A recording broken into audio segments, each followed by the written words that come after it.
1980 का दशक। जब सब मुझे पागल समझ रहे थे, मैं भूखे भाई बहनों को छोड़ कुदाल लेकर चुपचाप पहाड़ों की तरफ भाग गया। सिर्फ मैं जानता था कि उस पुराने मंदिर के नीचे 2 बंदूकें और सोना दफन है, जिसे बदमाशों ने छिपाया था। चरवाहे के पहुंचने से पहले मुझे वहां पहुंचना था।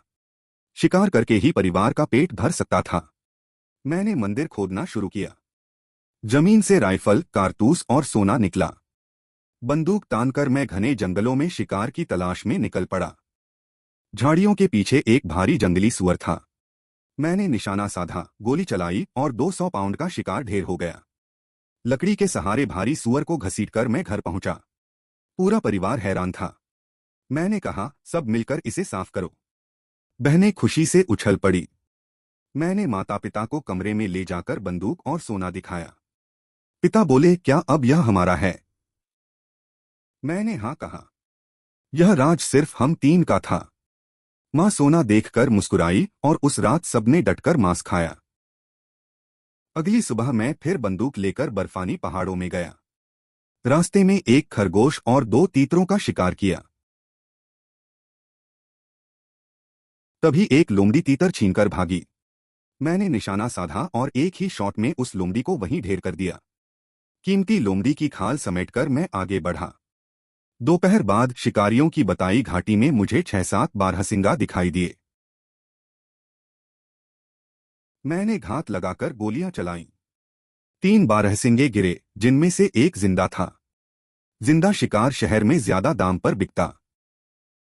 शिकार घसीटते हुए जब मैं घाटी पहुंचा, तो 3 नकाबपोश बंदूकधारी चिल्लाते हुए मेरी तरफ बढ़े। तभी एक गोली मेरे कान के पास से। ये तो जान ले लेंगे, मैं पेड़ के पीछे छुपा। उन्होंने गोलियां बरसाईं, पर मैं बचकर झाड़ियों के पीछे रेंग गया। मौका पाकर मैंने 2 को ढेर कर दिया। तीसरा गायब था। थोड़ी देर बाद उसने चाल चलने के लिए अपनी टोपी बाहर फेंकी। वो चाल चल रहा था, पर कड़ाके की ठंड में बिना टोपी के वो जमने लगा। वो गिड़गिड़ाया, भाई मुझे छोड़। वो रहम की भीख मांगते हुए भागने की कोशिश करने लगा। अचानक झाड़ियों के पास आकर उसने फिर मुझ पर गोलियां चलाईं। मेरी जवाबी गोली से वो ढेर हो गया। बाकी 2 भी मर चुके थे। उनके पास से कीमती खालें, कारतूस और जंगली शिलाजीत मिला। मैंने उनकी राइफलें भी ले लीं। वे शायद लापता शिकारियों के कातिल थे। मैं सामान समेटकर अंधेरा होने पर घर लौटा। माँ सामान देखकर सहम गई और रोते हुए बोली, बेटा अब पहाड़ों में मत जाओ। खेती कर लो, पर जान जोखिम में मत।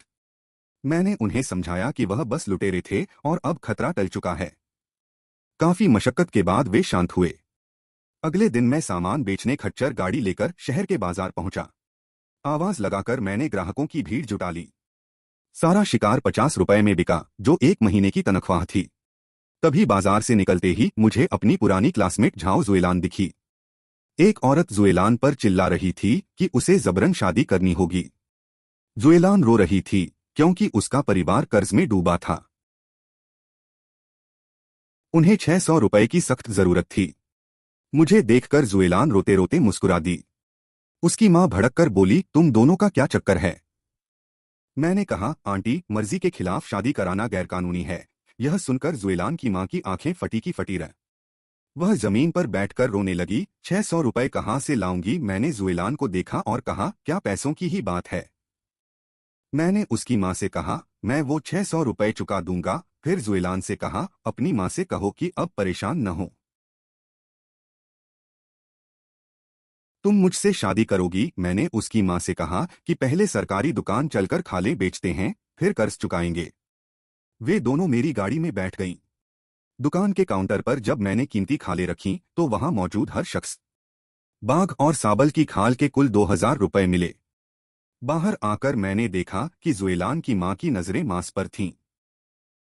उनका परिवार बेहद गरीब था। बाजार छोड़ते वक्त मैंने एक जगह से शिकारी काम के 3 बड़े कुत्ते और 5 पिल्ले खरीदे। 100 रुपए में सौदा हुआ। कुछ दूर चलने पर मां ने कहा, दामाद जी, पीछे देखो, 4 घुड़सवार हमारा पीछा कर रहे हैं। वे शायद पैसों के लिए पीछे लगे थे। मैंने मां बेटी को गाड़ी आगे बढ़ाने को कहा और खुद बंदूक लोडकर छिप गया। लुटेरे आपस में बात कर रहे थे कि आधी रात को हमला कर आग लगा देंगे। मैंने तुरंत घात लगाकर 2 गोलियां दागीं। आगे के 2 घुड़सवार नीचे गिर पड़े, बाकी सहम गए। मैंने 2 और शॉट मारकर तीसरे को भी ढेर कर दिया। लीडर भागने लगा, पर मैंने 100 मीटर की दूरी से निशाना साधकर उसे भी गिरा दिया। उनका सामान और घोड़े लेकर मैं आगे बढ़ा। मैं गाड़ी के पास पहुंचा। मां ने पूछा, क्या दोस्त चले गए? मैंने कहा, हाँ, वे घोड़े देकर चले गए। मैं गांव में इंतजार। मैं तेजी से घर पहुंचा। 2 घोड़े और इतने कुत्ते देखकर माता पिता चौंक गए। यह सब कहां से आया? मैंने झूठ कहा कि बाजार से खरीदा है। मां नाराज हुई कि पैसे शादी के लिए बचाने चाहिए। मैं बस मुस्कुरा दिया।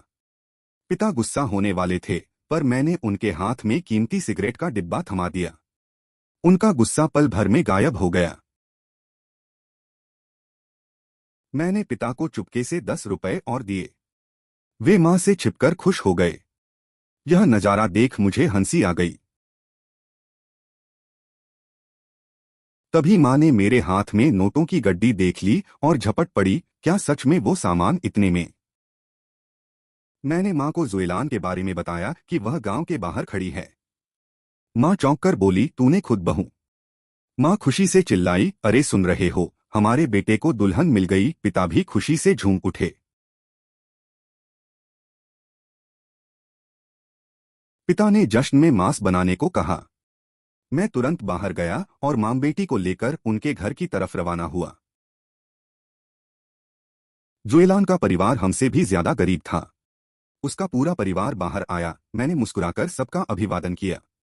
मैंने खुद को जुएलान का क्लासमेट बताया। पिता ने अंदर बुलाया और मैंने मां के हाथ में 600 रुपए का कर्ज थमा। शादी की बात पर पिता खामोश थे, क्योंकि घर में मां की चलती थी। मां तुरंत पैसे लेकर कर्ज का कागज लौटकर मां हंसते हुए बोली, दामाद जी, मैं तो कब की मान चुकी हूं। आज रात खाना खाकर जुएलान को साथ ले जाना। मेरी बेटी का ख्याल रखना। जुएलान के पिता भावुक होकर बोले। मैंने उन्हें भरोसा दिलाया, आप फिक्र मत कीजिए, मैं उसे हमेशा खुश रखूंगा। जुएलान की रोती आंखें देख मैंने सास-ससुर से कहा, आप खाना मत बनाइए। गाड़ी लौटानी है, अगली बार शिकार से लौटकर दावत करेंगे। मैंने गाड़ी से मांस निकाला और जुएलान को प्यार से डांटते हुए साले को थमा दिया। फिर जुएलान के हाथ में 100 रुपए रख दिए। जुएलान ने रोते हुए माता पिता से विदा ली। मैंने माहौल हल्का करते हुए कहा, घर पास ही है, जब चाहे आ जाना। सब हंस पड़े। मैंने घर पहुंचकर आवाज लगाई, माँ बाप जी, मैं बहू को ले आया। जुएलान ने शर्माते हुए पैर छुए, जिससे माता पिता बेहद खुश हुए। माँ ने जुएलान को गले लगाया। सबने शादी और दावत के लिए अगले दिन पहाड़ों में शिकार पर जाने का फैसला किया। उस अगली सुबह मैं गियर संभालकर खतरनाक वाइल्ड बोर फॉरेस्ट की तरफ निकल पड़ा। इस बार बड़ी तैयारी थी, जहां शिकार और खतरा दोनों ज्यादा थे। जंगल के करीब मुझे जानवरों की चीखें सुनाई दीं। मैं बर्फ में छिप गया और देखा कि एक तेंदुआ हिरण को घसीट रहा। तेंदुए की कीमती खाल 1200 रुपए की थी। दूरी 300 मीटर थी, इसलिए मैंने बिना आवाज किए दबे पांव आगे बढ़ना शुरू। तेंदुआ जैसे ही हिरण को खाने लगा, मैंने निशाना साधा और 2 शॉट में उसे ढेर कर दिया। दोनों शिकार लादकर मैं दोपहर तक घर लौटा। शिकार देखकर परिवार काम में जुट गया। पिता ने बताया कि बचपन का दोस्त झांग दाबियाओं मिलने आया था। मैं तुरंत उसके घर की तरफ निकल पड़ा। दाबियाओ बोला, सुना है तुम बहुत शिकार कर रहे हो, मुझे भी ले चलो। मैंने पूछा, क्या बंदूक है? उसने सीना तानकर राइफल। मैंने कहा, ठीक है, कल सुबह 7 बजे पहाड़ चलेंगे। अगली सुबह वह मुंह फुलाए अपनी मोशन राइफल टांगे भागा भागा आया। साफ था कि उसका घर में झगड़ा हुआ था। हम वाइल्ड बोर फॉरेस्ट पहुंचे। थोड़ी दूर जाते ही हमें जंगली सुअरों का एक बड़ा झुंड दिखा। दाबियाओ बिना सोचे समझे आगे बढ़ने लगा। मैंने उसे रोका, पागल हो क्या? चट्टान पर चढ़कर छिपकर वार करेंगे, गड़बड़ हुई तो पेड़ पर चढ़ जाना। वह जोश में था। पोजीशन लेने से पहले ही उसने गोली चला दी। झुंड में खलबली मच गई और वे हमारी तरफ। मैंने चिल्लाया, भागो, चट्टान पर चढ़ो। मैं तो चढ़ गया, पर दाबियाओ वहीं रुककर अंधाधुंध गोलियां चलाने लगा, पर एक भी निशाना नहीं। गोलियां खत्म होते ही वह बंदूक छोड़कर भागा। मैंने मोर्चा संभाला और ताबड़तोड़ गोलियां बरसाईं। दाबियाओ भी लाठी लेकर पहली लहर से जूझने लगा। मैंने रिलोड करके तब तक गोलियां चलाईं जब तक सुअर मर नहीं गए या भाग नहीं गए। दाबियाओ बदहवास होकर जमीन पर। वहां कुल 9 सुअर ढेर थे। काम खत्म होने के बाद दाबियाओं को होश आया और वह शिकार गाड़ी पर लादने में मदद। लौटते हुए मैंने कहा, नियम के मुताबिक हिसाब साफ होना चाहिए। सुअर कैसे बांटें? दाबियाओ झेंपते हुए बोला, भाई तुम ही तय। मैंने कहा, नियम से तुम्हें एक बड़ा और एक छोटा सुअर मिलना चाहिए, पर दाबियाओ बोला, मुझे बड़ा नहीं, सिर्फ 300 पाउंड का छोटा सुअर दे दो। मैंने कहा, कोई बात नहीं, हमारे पास बहुत मांस है। तय हिस्से के मुताबिक शिकार बांटकर हम खामोशी से घर की तरफ बढ़ गए। मैंने उसे आगे पहाड़ों में न जाने की सलाह दी, पर उसने अनसुना कर दिया। सारा शिकार ठिकाने लगाते लगाते पूरी तरह अंधेरा हो चुका था। उसने फिर पूछा कि अगली बार कब चलना है। मैंने तड़क कर कहा, तुम भाई होकर मुझे मरवाना चाहते हो क्या? दाबिया। वह गुस्से में बड़बड़ाता हुआ चांदनी रात में घर चला गया। मैं घर लौटा तो देखा पूरा परिवार दावत की तैयारियों में जुटा।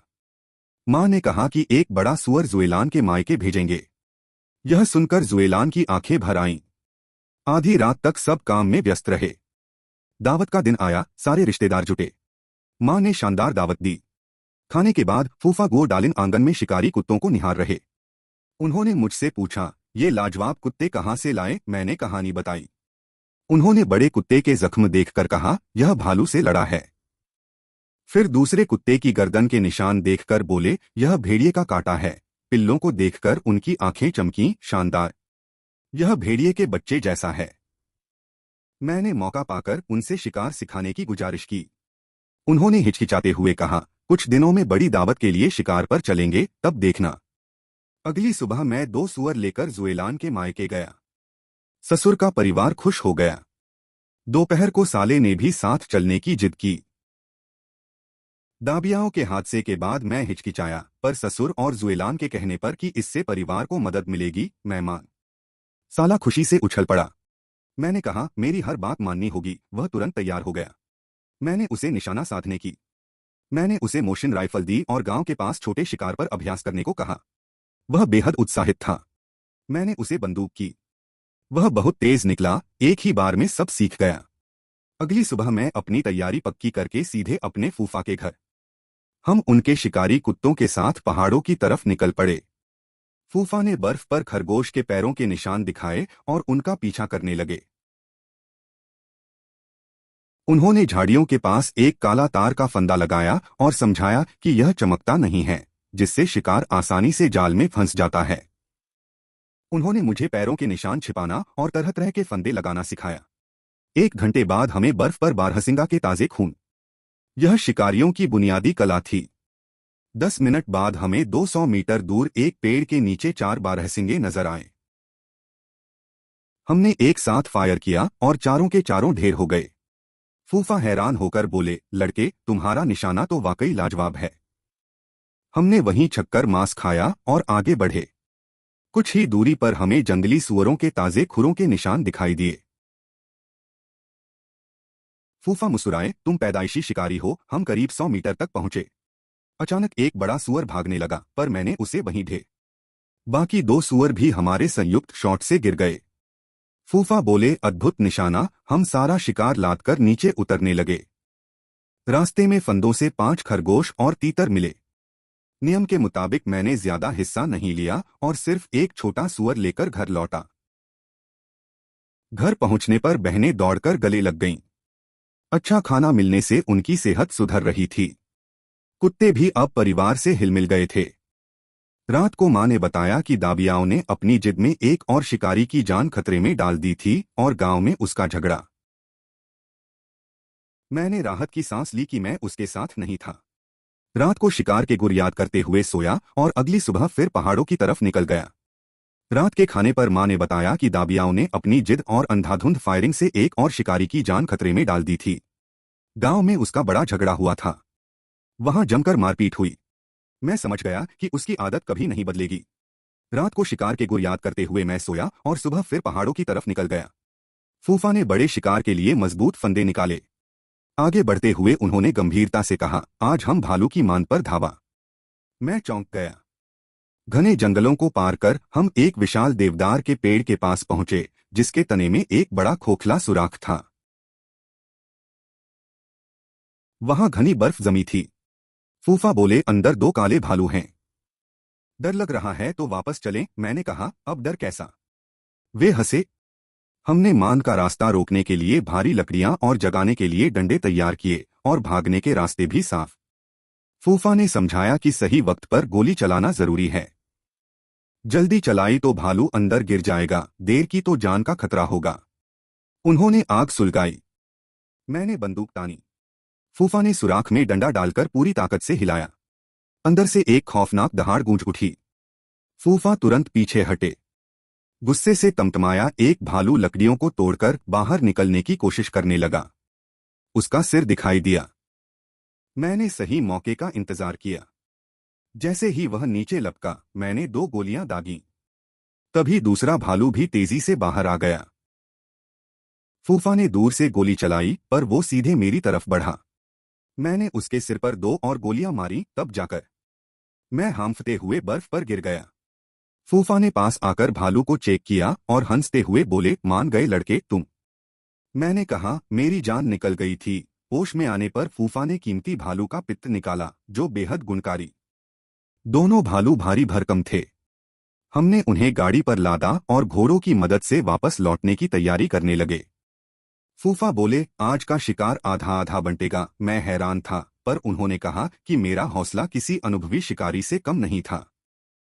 मैं खुशी खुशी अपना हिस्सा लेकर घर की तरफ बढ़ा। दूसरी तरफ मेरा साला जाओ श्याओलेई चुपचाप एक तीतर पर निशाना साध रहा था। उसने ट्रिगर दबाया और एक ही तीर से दो तीतर गिरा दिए। कल गोलियां जाया होने के बाद उसने यह तरकीब। वह शिकार लेकर घर लौटा। दोपहर में जब मैं फूफा के घर से खाकर निकला, तो उन्होंने कहा, कल हम कुत्तों के साथ शिकार पर चलेंगे। मैं भालू घसीटते हुए घर पहुंचा। बड़ी बहन को देखकर छोटे भाई बहन खुश हो गए। घरवाले शिकार देखकर दंग रह गए। माता पिता ने मुझे संभल कर रहने की हिदायत दी।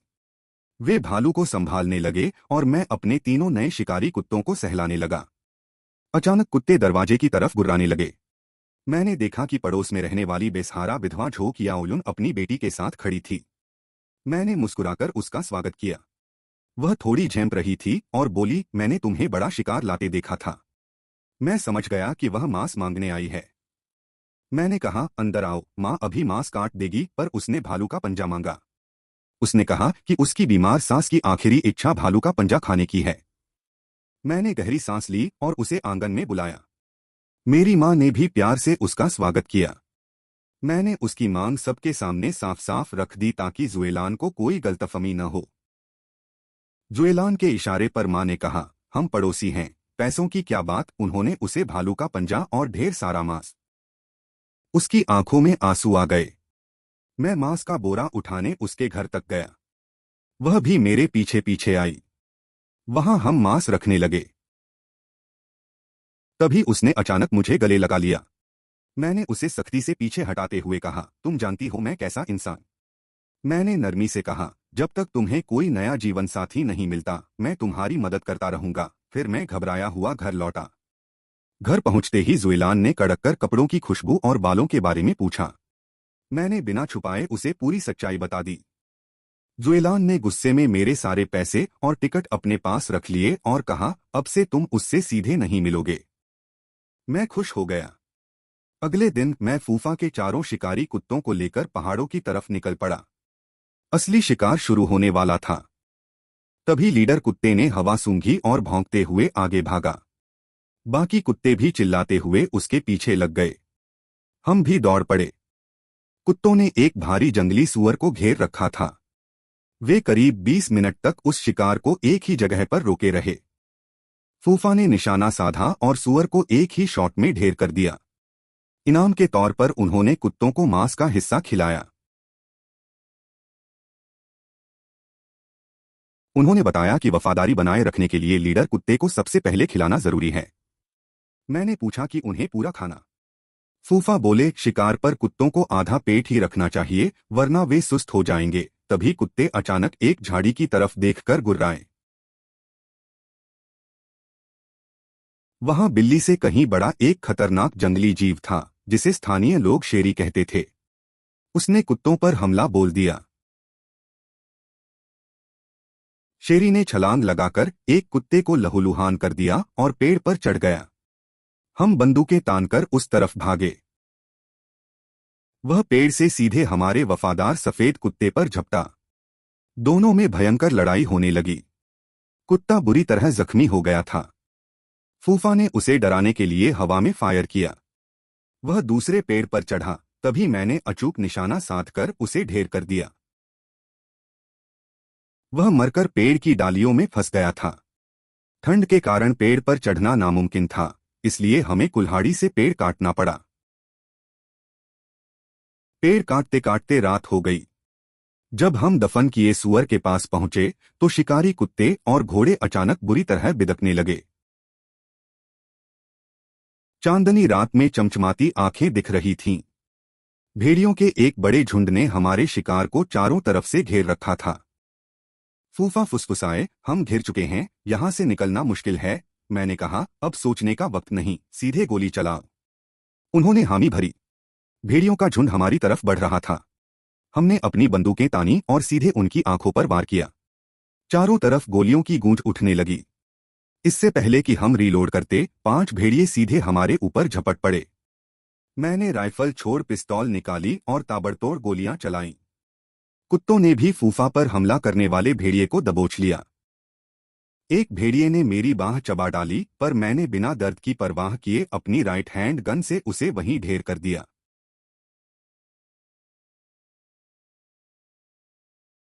आखिरी भेड़िए को भी हमने मार गिराया। हम हांफते हुए बर्फ पर बैठ गए। फूफा बोले, आज इस पिस्तौल ने हमारी जान बचा ली। फूफा ने तंबाकू की राख मेरे जख्मों पर छिड़की ताकि खून रुक सके। वफादार कुत्ते भी हमारे पास आकर बैठ गए। कड़ाके की ठंड और भूख के बीच हमने वहीं आग सुलगाई और इस भयानक रात को काटने के लिए अलाव के पास बैठ पेट भरकर गोश्त खाने के बाद दोनों अलाव के पास सो गए। अगले दिन सुबह होते ही वे गाड़ी से घर लौट आए। रास्ते में फंदों को देखा तो उनमें 3 बारहसिंगे और कई जंगली तीतर मुर्गियां फंसी मिली। हमारा शिकार दोगुना हो चुका था। फूफा के घर पहुंचते ही मामी भागकर आईं। उनकी रोती आंखें बयां कर रही थीं कि वे रात भर हमारे लिए कितनी परेशान थीं। मामी तुरंत खाना बनाने चली गईं। फूफा ने बड़े दिल से आधा शिकार मेरे हिस्से में डाल दिया, जिसमें बारहसिंगे, भेड़िए और तीतर शामिल थे। फूफा ने खाल बेचकर पैसे भी आधे बांटने को कहा। घर पहुंचते ही जुएलान की फिक्र दूर हुई और मैंने शिकारी कुत्तों को संभाला। थकान के कारण मैं गहरी नींद सो गया। उधर मेरा साला श्याओलेई दूर झाड़ियों में एक बड़े जंगली सुअर पर अचूक निशाना साध रहा था। गोली चलते ही सुअर ढेर हो गया। जैसे ही वह आगे बढ़ा, उसे सूजियातुन गांव के 2 शिकारी माहे और लाइजी मिले। माहे ने तंज कसते हुए कहा, तो हमारे पीछे पड़े जंगली सुअर का शिकार भाई श्याओलेई ने कर दिया। श्याओलेई ने विरोध किया, पर वे दोनों बंदूक के दम पर जबरन सुअर को घसीट कर ले गए। श्याओलेई बेबस होकर देखता रह गया। गुस्से में तमतमाया श्याओलेई मेरे घर पहुंचा। जुएलान ने उसका उतरा चेहरा देखकर पूछा, क्या हुआ श्याओलेई, इतनी परेशानी क्यों है? श्याओलेई रो पड़ा और बोला, उन बदमाशों ने मेरा शिकार लूट लिया। जुएलान ने तुरंत मुझे जगाया, उठो, तुम्हारे साले को लूट लिया। मैं हड़बड़ाकर उठा। पूरी बात सुनकर मेरा खून खौल उठा। उन गुंडों की इतनी हिम्मत की सरेआम डकैती डालें।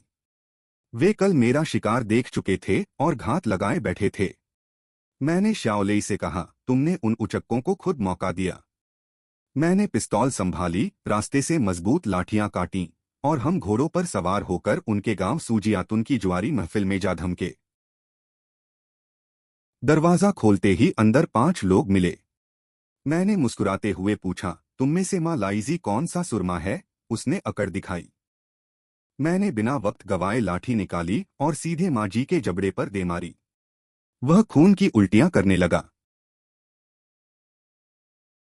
उसने जवाबी हमला करने की कोशिश की, पर मैंने उसे बेरहमी से पीट पीट कर अधमरा कर दिया। उसकी चीखें गूंज उठीं। बाकी तीनों डरकर भाग गए। हमने माहे को भी दबोचा और लाठी के एक ही वार से उसका हाथ तोड़ दिया। दोनों वहीं अपाहिज होकर गिर पड़े। तभी गांव के प्रधान सुगुआंगजी ने आदमियों के साथ आकर हमें घेर लिया और धमकी दी। मैंने हंसकर कहा, प्रधान जी, इन बदमाशों ने दिनदहाड़े डकैती डाली है। क्या आपके गांव में कोई कानून नहीं है? सब सन्न। गांव वाले फुसफुसाने लगे कि इन गुंडों को सही सबक मिला है। मैंने कहा, प्रधान जी, मैं बिना बात के झगड़ा नहीं चाहता। प्रधान ने रास्ता पूछा तो मैंने 300 युआन के जुर्माने की मांग की। उसने पीड़ित परिवार से कहा कि वे फैसला खुद करें। उन्होंने पैसे देने से साफ मना कर दिया। तब प्रधान ने उनकी 2 बंदूकें मुआवजे के तौर पर हमें सौंपने का फैसला सुनाया। बंदूकें कम कीमत की थीं, पर मैंने हामी भर दी। शाओलेई ने तुरंत दोनों बंदूकें उठाईं और हम वहां से निकल गए। शाओलेई के माता पिता हमें देखकर खुश हुए। जब उन्हें बहादुरी का पता चला तो उनका सीना गर्व से चौड़ा हो गया। दोपहर के खाने में खूब गोश्त परोसा गया। मैंने शाओलेई से उसके पिछले कुछ दिनों के शिकार के बारे में पूछा। उसने उत्साह से बताया कि उसने 2 जंगली सुअर और तीतर मारे हैं। लड़का वाकई हुनरमंद था। मैंने उसे साथ ले जाने का वादा किया। वह बेहद खुश था। लौटते हुए मैंने सुना कि एक विशाल भूरे भालू ने जंगली इलाके में कहर बरपा रखा है और शिकारी कुत्तों को मार डाला है। भालू का खौफ बड़ा था, लेकिन उसका कीमती शिकार छोड़ने का मन नहीं था। लालच और रोमांच ने फिर जोर मारा। मैंने नया जन्म पाया है, डर कैसा। अगली सुबह मैं शाओलेई को साथ लेकर उस आदमखोर भूरे भालू के शिकार पर निकल पड़ा। रास्ते भर मैंने उसे फूफा के सिखाए गुर सिखाए। वह डरने के बजाय इस बड़े शिकार के रोमांच से बेहद उत्साहित था। तभी पहाड़ी की चोटी पर एक बर्फीला साया तेजी से गुजरा। वह एक दुर्लभ और बेशकीमती पहाड़ी जीव था जिसकी बहुत कीमत थी। पर वह जीव बहुत चालाक था। हमने घोड़ों को बांधा और कुत्तों के साथ भूरे भालू के पैरों के निशान ढूंढने। दोपहर को बड़े काले कुत्ते ने बर्फ सूंघकर इशारा किया। बाकी कुत्ते भी भौंकते हुए घने जंगलों की तरफ दौड़ पड़े। हम भी पीछे भागे। कुत्तों ने एक तीतर का शिकार किया था। उनकी इस पहली कामयाबी से खुश होकर हमने वहीं आग जलाई और दावत उड़ाई। पेट पूजा के बाद हम आगे बढ़े। अचानक लीडर कुत्ते ने बेहद खूंखार तरीके से भौंकना शुरू किया, जैसे कोई बड़ा दुश्मन सामने हो। हम बंदूकें तानकर भागे। कुत्तों के भौंकने की आवाज बंद हो चुकी थी, जिसका मतलब था कि मुकाबला आर पार का था। वहां एक विशाल भालू जमीन पर पड़ा था। 3 कुत्ते उसे घेरकर खड़े थे, पर भालू बिल्कुल बेजान लग रहा था। कुत्ते भी शांत हो गए। मैंने शाओलेई से कवर देने को कहा और खुद उस विशालकाय भालू की तरफ बढ़ने लगा। वह भालू खून से लथपथ था और उसके बदन पर गहरे घाव थे। जैसे ही मैंने बंदूक नीचे की, उसने अचानक अपनी आंखें खोल दी। मेरी जान हलक में आ गई। मैंने तुरंत उसके सिर पर 2 गोलियां दागीं। शाओलेई ने भी हड़बड़ाहट में फायर किया। मैंने कटार निकाली और गुस्से में उस पर तब तक वार किए जब तक कि वह पूरी तरह मर नहीं गया। शाओलेई ने मुझे चिल्लाकर रोका। मैं हांफ रहा था और गुस्से में उसे खुद से दूर हटाकर बर्फ पर बैठ गया। वह उत्साह से चिल्लाया, भाई, हमने इतने बड़े भालू को मार गिराया। यह करीब 500 पाउंड का भारी भरकम नर भालू था। शायद वह भूरे भालू से जख्मी होकर यहां जान बचाने के लिए लेटा था। मैंने शाओलेई से उसका कीमती पित्त निकालने को कहा। उसका भालूपित्त दुर्लभ सुनहरे रंग का और बहुत बड़ा था। मैंने उसे बेहद संभालकर अपनी सूती जैकेट की जेब में रख लिया। हमने कुत्तों को गोश्त खिलाया। शाओलेई ने बेहद फुर्ती से भालू की खाल उतारी और उसके चारों भारी पंजे काट दिए। उन पंजों में भूरे बाल फंसे थे, जिससे साफ था कि भूरा भालू भी इस लड़ाई में जख्मी हुआ था। हम काम समेटने लगे। मैं बर्फगाड़ी लेने गया। जब तक लौटा, शाओलेई ने भालू के गोश्त के 5-5 पाउंड के साफ टुकड़े कर दिए थे। उसने भालू के दांत भी निकाल लिए। हमने सारा कीमती गोश्त और पंजे बोरे में भरे और गाड़ी पर लाद दिए। शाम के 4 बज रहे थे। रात का सफर खतरनाक था, इसलिए हमने पहाड़ों में रुकने का फैसला किया। शाओलेई ने सूखी लकड़ियां और आग का इंतजाम किया। हमने भालू का पित्त सहेज कर रखा। रात को अलाव जलाकर हमने भालू का गोश्त और मक्के की रोटी खाई। शाओलेई लगातार सवाल पूछता रहा। हमारा ध्यान उसी जख्मी भूरे भालू पर था। भालू का गोश्त खाने की वजह से हमें रात में कड़ाके की ठंड का एहसास नहीं हुआ। सुबह कुत्तों को आधा पेट खिलाकर हम गाड़ी से उसी जगह लौटे। करीब 20 मील पीछा करने के बाद भी भालू नहीं मिला। तभी हमें बर्फ पर चमड़े के जूतों के निशान दिखे। ऐसे कीमती जूते शहर के रईस या फौजी अफसरों के बच्चे ही। शाओलेई ने हैरान होकर पूछा, तो मैंने बताया कि ये शहर के जूते हैं। तभी अचानक बड़े काले कुत्ते ने एक पेड़ को सूंघकर दौड़ लगा दी। कुत्ते आगे निकल चुके थे। जब हम करीब पहुंचे तो देखा कि कुत्ते दूरी बनाकर भौंक रहे थे। भालू का बदन खून से लथपथ था। वह किसी का थैला फाड़कर रोटियां खा रहा था। पास ही 3 लोग बेसुध पड़े थे। भालू थैला फेंककर तेजी से भाग निकला। कुत्ते उसके पीछे भागे। हम हांफते हुए पसीने से तरबतर होकर भारी कदमों से उनका पीछा करते रहे। हमारी सांसें फूल रही थीं। कुत्तों की आवाज आनी बंद हो गई थी। बिना दोपहर के खाने के थके हारे हम बस कदमों के निशान के सहारे आगे रेंगते रहे। दोपहर 3 बजे कुत्तों के भौंकने की आवाज फिर आई। 200 मीटर आगे बढ़ते ही हमें वह खौफनाक विशालकाय भालू दिखाई दिया। भालू का पैर जख्मी था। वह दहाड़ते हुए हमारी तरफ लपका। उसकी गरज सुनकर शाओलेई डर के मारे कांपने लगा। मैंने मोर्चा संभाला और ट्रिगर दबाया। कुत्तों ने पीछे से भालू को दबोचा और उसके जख्मी पैर पर हमला कर दिया। भालू ने कुत्तों को झटक दिया। मैंने राइफल की 10 गोलियां दाग दी, फिर पिस्तौल निकालकर सीधे उसके सिर पर निशाना लगाया। गोली सीधे सिर में लगी और वह पहाड़ जैसा भालू ढेर हो गया। यह मुकाबला महज 20 सेकंड चला, पर उसकी रफ्तार चौंकाने वाली थी। शाओलेई का चेहरा सफेद पड़ चुका था। उसने घबराकर पूछा, भाई, क्या मैं डरपोक हूं? मैंने उसका हौसला बढ़ाया कि वह बेहोश नहीं हुआ। मैंने कहा, इतने बड़े शिकारी के सामने बड़े बड़ों की पैंट गीली हो जाती है। शाओलेई ने तुरंत खुद को संभाला और खड़ा हो गया। मैंने उसे डांटते हुए पेड़ काटने को कहा। उसने हैरान होकर पूछा, तो मैंने भालू की तरफ इशारा किया। वह उसकी विशालता देखकर दंग था। वह बोला, भाई, यह तो 1000 पाउंड से ज्यादा का होगा। मैंने कहा, अब बातें छोड़ो और इसे पलटने में मदद। मैंने उससे भालू का पित्त निकालने को कहा। वह दौड़कर कुल्हाड़ी और मजबूत लकड़ियां लेकर आया ताकि भालू को पलटा जा। हमने मिलकर भालू को पलटा। शाओलेई ने सावधानी से उसकी छाती चीरकर कीमती पित्त निकालने का काम शुरू किया। वहां काफी खून फैला था। वह एक दुर्लभ विशाल लोहा पित्त था जिसे दोनों हाथों से थामना पड़ा। हमने उसे शाओलेई के थैले में महफूज रख दिया। सूखने के बाद यह पित्त 700 युआन से ज्यादा में बिकता, जो किसी सरकारी मुलाजिम की 2 साल की तनख्वाह। मैंने शाओलेई के साथ मिलकर भालू की अंतड़ियां निकाली। वह परेशान था कि इन्हें पेड़ पर कैसे टांगेंगे, क्योंकि वे बहुत भारी थीं। मैंने कहा, पेड़ पर टांगने की जरूरत नहीं, यहीं छोड़ दो। वह पहाड़ों के पुराने नियमों की दुहाई देने लगा, जो मुझे फिजूल लगी।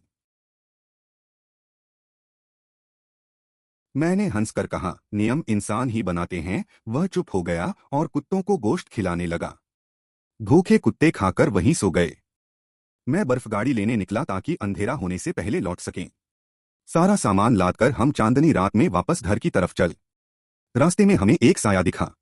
मैंने बंदूक तानी, तभी आवाज आई, भाइयों, मदद करो। इतनी रात गए वहां इंसानी आवाज। हैरान 2 लोग एक जख्मी साथी को संभाले हुए थे। तीनों फटे हुए फौजी ओवरकोट में थे और बीच वाले का पैर। मैंने गाड़ी रोकी। उन्होंने बहाना बनाया कि वे शिकार पर आए थे, पर जब वे सच छुपाने लगे तो मैं जाने के लिए मुड़ा। वे घबराकर गिड़गिड़ाने लगे। मैंने उनसे साफ कहा कि अगर मदद चाहिए तो बिना किसी झूठी शान के सच सच बात बताओ। उनमें से एक ने बताया, मेरा नाम सन झिकियांग है। हम शहर से अपने बुजुर्ग के इलाज के लिए भालू का पित्त खोजने आए। मैं झिकियांग को पहचान गया। उसने पहले मुझसे सामान खरीदा था। हमने उनके जख्मी साथी को गाड़ी पर लादा और शाओलेई के पास पहुंचे। उन्होंने पहाड़ों में अपने घोड़े और बंदूकें खो दी थीं। शाओलेई ने आग जलाकर भालू का गोश्त भून रखा था। उसने सबको खाना परोसा। वे भालू का शिकार देखकर हैरान थे। खाते समय उनमें से एक ने भालू के पित्त के बारे में पूछा तो शाओलेई ने कड़ा रुख।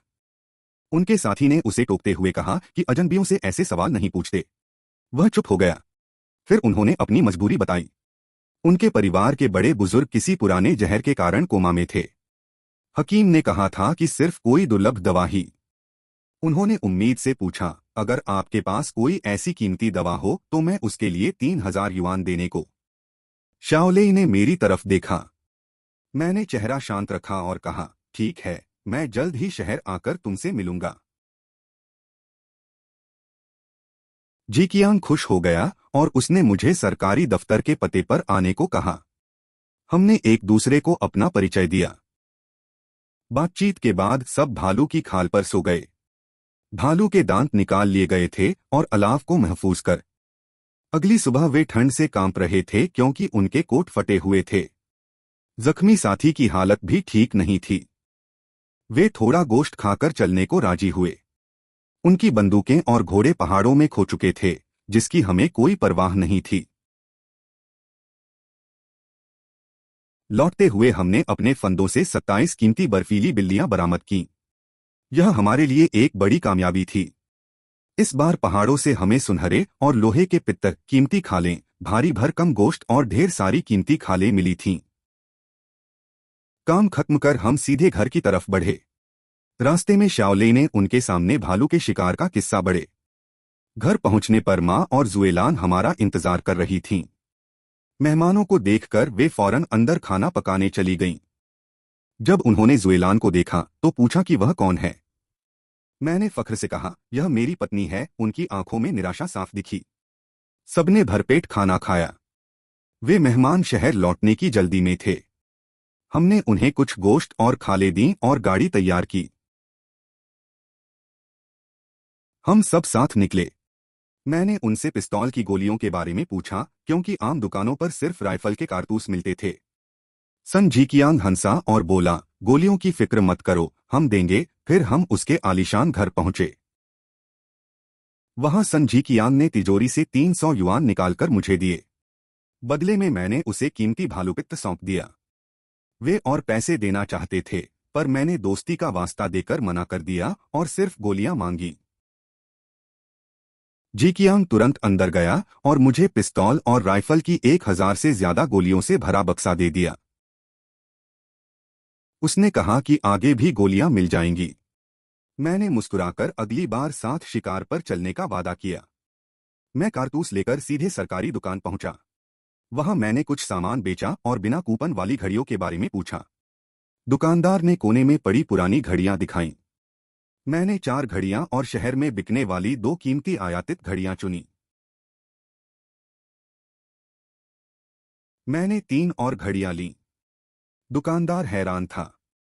मैंने पैसे चुकाए, घड़ियों में समय मिलाया और वहां से निकल आया। इसके बाद मैंने रेडियो, दूध का पाउडर, डिब्बाबंद खाना, बिस्कुट और कपड़े के थैले जैसी ढेरों चीजें बिना कूपन के खरीदी। मैंने सामान गाड़ी पर लादा। शहर के हालात ठीक नहीं थे, पर पास में पिस्तौल और राइफल होने से मैं बेफिक्र था। अचानक आगे गोलियों की आवाज सुनाई दी। एक घुड़सवार मेरी तरफ लपका। मैंने चेतावनी के लिए गोलियां चलाईं, पर वह नहीं रुका। मेरी गोली लगते ही वह गिर पड़ा। मैं पास गया। तभी मुझे एहसास हुआ कि यह वही जगह है जहां डाकू मरे थे। वहां एक और लाश थी। मैंने घोड़ा बांधा, लाशें गाड़ी पर लादी और खून साफ करके सुराग ढूंढने जंगल के अंदर गया। उनके पास से पैसे, अनाज के कूपन और हिरण की खाल पर बना नक्शा मिला। मैंने काम का सामान रखकर लाशें ठिकाने लगाईं। मैं संभलकर घर लौटा। नया घोड़ा देखकर घरवाले हैरान थे, पर पिताजी माहौल भांपकर चुपचाप उसे अस्तबल में बांध आए। घर के अंदर छोटी बहनें डिब्बाबंद खाने के लिए रो रही थीं और माँ उन्हें डांट रही थीं। बहनें मेरे गले लग गईं। मैंने मुस्कुराकर कहा कि हम माँ से छुपकर खाएंगे। मैंने उन्हें और जुएलान को डिब्बाबंद खाना खाने के लिए दे दिया। सब मजे से खा रहे थे। तभी मैंने झोले से 5 घड़ियां निकाली। एक खुद पहनी और बाकी माता पिता और जुएलान को दी। जुएलान खुश हो गई। माँ ने जब घड़ी की कीमत पूछी तो मैंने बताया कि एक घड़ी 200 युआन की है।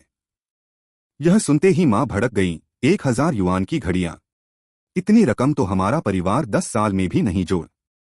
माँ डांटती रहीं और मैं चुपचाप खाता रहा। फिर मैंने शाओलेई से पूछा, तुम्हें पैसे चाहिए या यह कीमती घड़ी? शाओलेई खुशी से चिल्लाया, मुझे घड़ी चाहिए भाई। मैंने उसे घड़ी दी। फिर मैंने माँ को समझाया कि यह मेरी कमाई है। भालू की खाल और पित्त की कीमत याद आते ही माँ का गुस्सा ठंडा हो गया। उन्होंने गर्व से अपनी घड़ी देखी। माँ ने पिताजी को बिना बात के डांटकर बाहर भेज दिया। मैं चुपचाप दूसरे कमरे में जाकर पुराने रेडियो ठीक करने लगा। रेडियो में मामूली खराबी थी। मैंने तारों को जोड़ा, कुछ पुर्जे बदले और ढीले पेंच कसकर उन्हें ठीक कर दिया। बैटरी लगाते ही रेडियो बज उठा। घरवाले हैरान होकर दौड़े आए। मैंने उन्हें रेडियो चलाने और आवाज बदलने का तरीका सिखाया। मैंने कमरों में घड़ियां टांग दी। फिर मैंने शाओलेई को बुलाकर शिकार की कमाई का उसका हिस्सा देने की बात की। शाओलेई ने ईमानदारी दिखाते हुए ज्यादा पैसे लेने से मना कर दिया और कहा कि बंदूक भी मेरी ही थी। मैंने मुस्कुराकर कहा, यह बंदूक तुम्हारी बहन की तरफ से तोहफा है और बाहर खड़ा घोड़ा भी तुम्हारा है। मैंने उसे 500 युआन दिए। जुएलान ने कहा कि हम भालू का कीमती पित्त शाओलेई को नहीं देंगे, बल्कि उसे एक रेडियो और नकद पैसे देंगे। शाओलेई पैसे और रेडियो पाकर बेहद खुश था। हमने उसकी गाड़ी पर ढेर सारा गोश्त, कारतूस और खाने पीने का सामान लाद दिया। मैंने उसे ताकीद की कि यह सामान सेहत के लिए है, इसे बेचना मत। शाओलेई हंसता हुआ अपनी गाड़ी लेकर विदा हो गया। मैंने माँ को 1000 और जुएलान को 500 युआन दिए। फिर मैं डाकुओं से मिले उन रहस्यमयी पहाड़ी नक्शों को। शाम को सब रेडियो सुन रहे थे कि तभी बैटरी खत्म हो गई। छोटी बहन ने मासूमियत से पूछा, क्या अंदर बैठा आदमी सो? मैं हंस पड़ा। जब मैंने बताया कि इसकी बैटरी महंगी आती है तो माँ खर्च के डर से फौरन रेडियो बंद करने लगी। माँ ने रेडियो बंद कर सबको सोने भेज दिया। अगले दिन मैं देर से उठा और गांव में घूमते हुए चौयुन के घर गया। उसने बच्चों को संभाला और अंदर आकर मुझसे बातें की। उसने मेरे लिए अपनी फिक्र जताई और कुछ पैसे और कपड़ा दिया।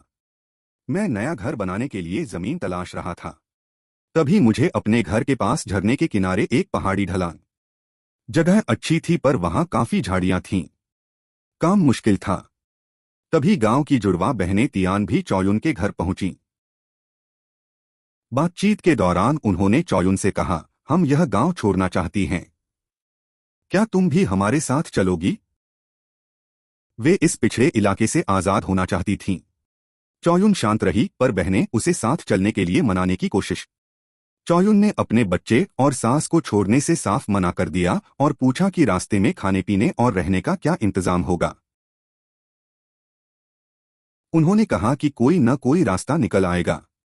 पर चौयुन तस से मस नहीं हुई और उसने उनके साथ जाने से इनकार कर दिया। बहनों ने तंज कसा, क्या तुम उस मर्द की खातिर रुक रही हो? चौयुन ने कहा, हाँ, मैं उसके बिना नहीं। वे बहनें जाने लगीं तो चौयुन ने ममता दिखाते हुए उन्हें कुछ पैसे दिए और उनकी सुरक्षित यात्रा की कामना की। वे पैसे लेकर चली गईं। मैं गांव की दुकान पर गया, सिगरेट खरीदी और वहां चल रहे जुए के खेल को। जुआ खेलते हुए लोग गांव की बातें कर रहे थे। तभी एक जुआरी ने चौयुन और फिर मेरी पत्नी जुएलान के बारे में गलत। यह सुनते ही मेरा खून खौल उठा। मैंने चिल्लाकर कहा, झंग एर्नियो, तेरी यह बकवास सुनने के लिए तेरा बाप यहाँ नहीं बैठा। दुकान में सन्नाटा छा गया। एर्नियो ने अकड़ दिखाई। मैंने अपने पत्ते रखे, पैसे जेब में डाले और उसका कॉलर पकड़कर उसे खींच लिया। मैंने कहा, चल बाहर आकर बात करते हैं। वह समझ गया कि पिटने वाला है, इसलिए उसने बचने के लिए भारी मेज को पकड़ लिया। मैंने मुक्का ताना तो एर्नियो डर गया। उसने गिड़गिड़ाते हुए कहा, भाई मत मारो, मैं तुम्हें एक राज की बात बताता। वह बोला, हम बाहर चलकर बात करते हैं, पर तुम मुझे मारोगे नहीं। मैंने उसका कॉलर छोड़ दिया और हम बाहर आ गए। एर्न्यू ने फुसफुसाकर कहा, मुझे भालू की 2 मांदों का पता है, जहां पक्का शिकार मिलेगा। मुझ में वहां जाने का दम नहीं है। उसने आगे कहा, मैंने सुना है कि तुम्हारा निशाना अचूक है, इसलिए तुम वहां जाकर शिकार कर सकते हो। क्या विचार है? मैंने हिस्सेदारी पूछी तो उसने पहले 20% मांगा। मेरे आंखें दिखाते ही वह घबराकर 1.5% पर आ गया। मैं एक कदम और आगे बढ़ा तो उसने डरकर आंखें मूंद लीं। मैंने उसके कंधे पर हाथ रखा और 1.5% पर मान गया। उसने फौरन मुझे दोनों ठिकानों का रास्ता समझा दिया। एक यांगशु गुफा में था और दूसरा गहरी बर्फीली चट्टानों के बीच। उसने लालच जताते हुए 2 भालू के पंजे और कुछ गोश्त भी मांगा। मैंने हंसकर उसकी बात मान ली। बात खत्म होते ही मैंने उसे लात मारकर गिरा दिया और बकवास करने के लिए अच्छे से सबक सिखाया। वह फौरन उठ खड़ा हुआ। मैंने उसे सिगरेट दी और कहा, अब से हम साथ काम करेंगे। कोई भी खबर हो तो मुझे सीधे बताना, तुम्हारा फायदा। घर लौटकर मैंने पश्चिमी पहाड़ी पर नया घर बनाने की बात कही। माता पिता उस पथरीली जगह को लेकर राजी नहीं थे। मैंने समझाया कि वहां मवेशी पालने के लिए बड़ी जगह मिल जाएगी। यह सुनते ही पिताजी जमीन की मंजूरी के लिए दफ्तर दौड़े। मैं चीते और हिरण की हड्डियों के लिए शराब खरीदने दादा हान के घर गया। वह आंगन साफ कर रहे थे। मैंने उनसे औषधीय शराब बनाने के लिए बढ़िया शराब मांगी। उन्होंने हंसकर मेरा स्वागत किया और मुझे अंदर ले गए। उन्होंने भालू के शिकार की तारीफ की और मुझसे भालू के पित्त का कुछ हिस्सा मांगने की इच्छा जताई। उन्होंने बताया कि उनके पैरों में बहुत दर्द रहता है।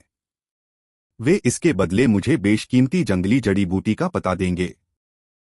वे मुझे कुछ दुर्लभ औषधियां देने को राजी हुए, पर मुझे उन्हें खुद ढूंढकर लाना था। सौदा घाटे का नहीं था। मैंने हामी भरी, शराब ली और घर से भालू का हिस्सा लाकर दादा हान को दिया। उन्होंने खुश होकर मुझे एक नक्शा सौंपा। वह भी एक पहाड़ी नक्शा था। दादा ने सिखाया कि इसे धूप के सामने रखने पर ही सही रास्ते के निशान दिखाई देते हैं। मैंने वो निशान पढ़े। फिर मैंने उत्सुकता से उनसे पहाड़ों में जड़ी बूटियां खोजने के पुराने कायदे और नियम पूछे। उन्होंने बताया कि पहाड़ों में कदम रखते ही कुछ खास नियमों का पालन करना पड़ता है, जैसे सिर्फ शाकाहारी भोजन करना। उन्होंने जड़ी बूटियों की पत्तियों के आधार पर उनकी दुर्लभता और अलग अलग श्रेणियों के बारे में विस्तार से समझाया। उन्होंने बताया कि इन्हें खोदने के लिए खास औजारों की जरूरत होती है। इस काम को बड़े सम्मान के साथ किया जाता है। हड्डियों से बने औजार सबसे अच्छे माने जाते थे। मैंने दादा हान से इस मुहिम की हर छोटी बड़ी सावधानी बारीकी से समझी। उन्होंने अपने पुराने अनुभव मुझसे साझा किए। जाते जाते उन्होंने मुझे अपने पुराने औजार भी इस्तेमाल के लिए दे दिए। मैंने खुशी खुशी औजार लिए और उनसे वादा किया कि अगली बार भालू के शिकार का कुछ और हिस्सा उन्हें लाकर दूंगा। मैं औजार लेकर घर लौटा। घर वाले खुश थे क्योंकि नए मकान के लिए 15 एकड़ की बड़ी जमीन मंजूर हो गई थी। मैंने पूछा कि प्रधान कैसे मान गए। पिताजी ने हंसकर बताया कि उन्होंने अपनी चतुराई से यह काम करवाया। पिताजी ने पहले प्रधान के घर के पास की जमीन मांगी, जिससे घबराकर प्रधान ने खुद ही यह दूर वाली बड़ी जमीन। प्रधान किसी भी कीमत पर हमें अपना पड़ोसी नहीं बनाना चाहता था, इसलिए उसने हमारी सारी शर्तें फौरन मान लीं। इस तरह हमें रहने और खेती के लिए बड़ी जगह मिल गई। पिताजी ने मुझे जमीन के कागजात सौंप दिए। सब बेहद खुश थे। मैंने कागजात रखे और चीते तथा हिरण की हड्डियों को शराब में भिगोने की तैयारी शुरू कर दी। घर वालों ने हड्डियों को अच्छे से साफ किया। हमने हड्डियों को बड़े मर्तबान में डालकर शराब से भर दिया और उसे सील कर दिया। हिरण की रीढ़ की हड्डी काफी लंबी थी। मैंने उसके 2 टुकड़े किए, एक हिस्सा अपने पिता और दूसरा ससुर के लिए रख दिया। मैंने जुएलान के हाथों उसके पिता के लिए दवा भिजवा दी। फिर मैंने उन दोनों पुराने हिरण की खाल वाले नक्शों को देखा। नक्शों पर कुल 13 गुप्त ठिकाने दर्ज थे। मैंने तय किया कि अगले साल मई में हम इन ठिकानों की खोज में निकलेंगे।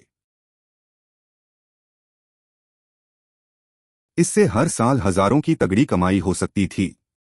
तभी जुएलान ने मुझे अपने मायके चलने को कहा। मैंने गाड़ी तैयार करनी चाहिए, पर उसने कहा कि आज हम घोड़ों पर सवार होकर चलेंगे। वह बेहद खूबसूरत लग रही थी। हमने घोड़ों पर जीन कसी और माता पिता से इजाजत लेकर निकल पड़े। रास्ते में जुएलान जोश में दौड़ने लगी। उसने मुझे रेस की चुनौती दी। हम दोनों बर्फ के बीच एक दूसरे का पीछा करते हुए आखिरकार उसके घर पहुंचे।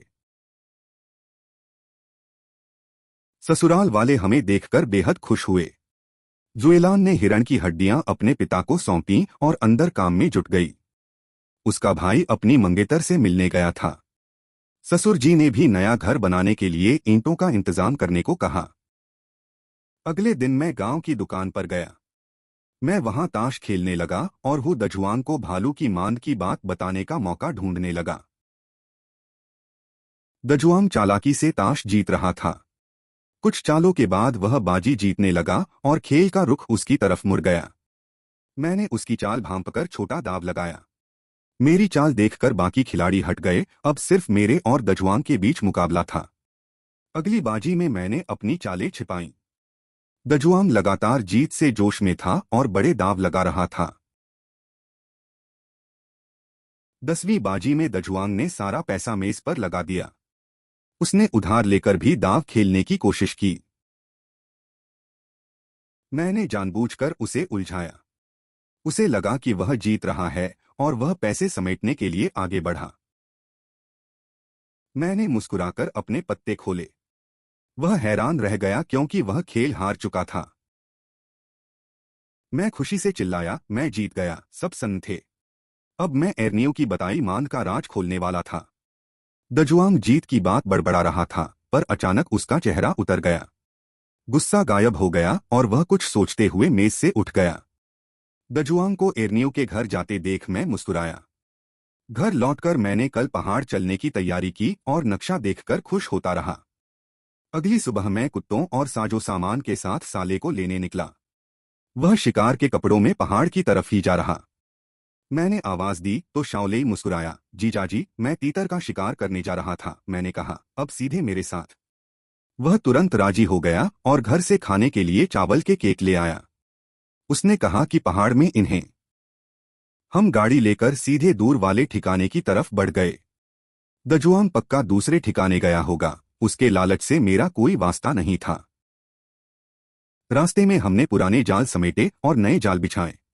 करीब 2 घंटे का सफर तय करके हम आखिरकार उस गहरी मांद के पास पहुंचे। घोड़े बांधकर हमने गुफा खोजी। साला थोड़ा नर्वस था। मांद छिपी हुई थी और वहां भालू होने के पूरे आसार थे। हमने रास्ता साफ किया। हमने आग जलाई और मैंने साले को बंदूक देकर गुफा पर नजर रखने को कहा। फिर मैंने कोयले से बारूद सुलगाकर गुफा के अंदर फेंक। पटाखे फटते ही अंदर से भालू की भयानक दहाड़ गूंजी। एक बड़ा भालू बाहर निकला। शाओले ने 2 सटीक गोलियां चलाकर उसे वहीं ढेर कर। तभी दूसरा भालू भी बाहर लपका। साले ने 2 और गोलियां दागकर उसे भी गिरा दिया। हम रुके, पर मादा भालू बाहर नहीं आई। हमने एक और पटाखा फेंका, पर सन्नाटा रहा। अचानक बंधे हुए कुत्ते भौंकने लगे। हमने मुड़कर देखा, एक बेहद कमजोर भालू हमारी। मैंने तुरंत गोली चलाई और साले ने भी साथ दिया। भालू गिर पड़ा। इस तरह हमने 3 भालुओं का शिकार पूरा किया। पर साला, उसने 3 भालुओं के बारे में पूछा। मैंने समझाया कि कमजोर मादा भालू बच्चों को पहले खिलाती है, जिससे वह खुद सर्दियों में भूखी रह जाती है। साला भालू का पित्त निकालने में माहिर था। उसने तीनों से अलग अलग किस्म के कीमती पित्त निकाले, जिन्हें देखकर मैं दंग रह गया। मादा भालू कमजोर थी, फिर भी उसका पित्त कीमती था। तीनों शिकार से हमें 1000 युआन से ज्यादा की कमाई होने वाली थी। साले ने भालुओं के दांत और जरूरी हिस्से अलग किए। साथ काम करने से काम आसान और तेज हो गया था। मैं दूसरे ठिकाने का हाल देखना चाहता था। मैंने साले को सच नहीं बताया, बस गाड़ी को उत्तर की तरफ मोड़ने। रास्ते में बातें करते हुए हमें बर्फ पर भेड़ियों और पहाड़ी बकरियों के पैरों के निशान दिखे। मैंने कल घोड़ों पर शिकार पर चलने। साला पहले घबराया और मुझे रोकने लगा, पर जब मैंने अकेले जाने की बात कही तो उसने मुस्कुराकर मेरा साथ देने का वादा किया। उसने निशानों को देखकर कहा कि भेड़िए बकरियों का पीछा कर रहे हैं। वे शायद आगे किसी बर्फीले इलाके की तरफ गए। मैंने हंसकर कहा, वहां शिकार आसान होगा, कल घोड़े छोड़ो, हम पैदल ही बाजी मार लेंगे। साला खुशी से उछल पड़ा। वह बोला, जीजाजी आपका दिमाग कमाल है। मैंने साले को गाड़ी के पास रोका और खुद बहाना बनाकर चुपचाप पहाड़ी की तरफ बढ़ गया। कुछ दूर जाने पर मुझे घाटी से धुआं उठता दिखा। वहां आग बुझ चुकी थी। तलाश करने पर झाड़ियों में एक काला कपड़ा। आगे बढ़ने पर हु दजुआंग जमीन पर लहूलुहान हालत में पड़ा मिला। उसके कपड़े फटे थे। मैं बिना पास गए चुपचाप। मैं वहां के भालुओं से दोबारा नहीं टकराना चाहता था। 12 बज चुके थे। हम दोनों भूख मिटाने के लिए कोई सुरक्षित जगह ढूंढने लगे। तभी कुत्तों ने भौंकते हुए 3 छोटे जंगली सुअरों को घेर लिया। इस ठंड में इन्हें जिंदा पकड़ना हमारे लिए एक बड़ा जैकपॉट था। हमने रस्सियों से तीनों सुअरों को अच्छे से बांध दिया। कुत्ते शिकार के लिए कूद रहे थे, इसलिए हमने उन्हें भालू का गोश्त खिलाया। पेट भरते ही कुत्ते शांत हो गए। हम घोड़ों को बांधकर आग जलाकर बर्फ पिघलाने और पानी उबालने लगे ताकि खाना बना सकें। पानी उबलते ही हमने भालू के अंगों को साफ किया। फिर गर्म पानी में नमक, मिर्च और मसाले डालकर गोश्त को पकने के लिए छोड़ दिया। साले ने पास में चावल के केक सेके। हम दोनों ने मजे से 6 केक खाए और सूप का लुत्फ उठाया। खाना खाकर हम गाड़ी से गांव लौटे। रास्ते में एरनियू मिला। भालू की खाले देखकर वह उछल पड़ा। मैंने उसे शिकार का सच बताया। एरनियू बोला कि उसे भी पैसों की सख्त जरूरत है। मैंने हिसाब लगाकर कहा कि इन दोनों के हिस्से के 500 युआन। वह खुश हो गया। मैंने उसके हिस्से के 75 युआन उसे गिनकर दे दिए। एरनियू अपनी रकम देखकर बेहद खुश था। मैंने गाड़ी से भालू के पंजे निकाले। उसने फौरन झोले में पंजे और गोश्त रख लिया। मैंने कहा, ज्यादा खुश मत, कल दूसरे ठिकाने का बड़ा हिस्सा तुम्हें मिलेगा। यह सुनते ही एरनियू हकबकाया और बोला कि वह ठिकाना उसने किसी और को भी बता दिया है। उसकी बात सुनकर मेरा चेहरा उतर गया।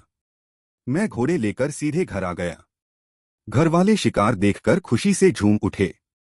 छोटे सुअरों को देखकर माँ और जुएलान बेहद खुश थीं। हमने उन्हें पालने का फैसला किया। फिर मैं साले को उसके घर छोड़ आया। रात करीब 6:30 बजे अचानक गांव के दफ्तर का सायरन बजा, जो किसी बड़ी मुसीबत और सबको इकट्ठा करने का इशारा था। माँ हैरान थी कि क्या हुआ। मैं बाहर निकला तो लोग दफ्तर की तरफ भागे जा रहे थे। मैं भी अनजान बनकर उनके दफ्तर के बाहर भीड़ जमा थी। प्रधान ने कहा, साथियों, वो दजुआंग पहाड़ पर शिकार के लिए गया था और अब तक वापस नहीं लौटा है। उसे बचाने के लिए हमें तुरंत एक खोजी दल बनाकर रात में ही पहाड़ के अंदर निकलना होगा। हर घर से एक मर्द शामिल होगा। भीड़ में शिकायतें शुरू हो गईं। लोग नाराज थे कि प्रधान सिर्फ अपने भतीजे के लिए पूरे गांव को मुसीबत में डाल रहा। पर कोई कुछ नहीं कर सका। वांग परिवार के भाई हथियार और तैयारी के साथ मेरे घर पहुंचे ताकि हम साथ निकल सकें।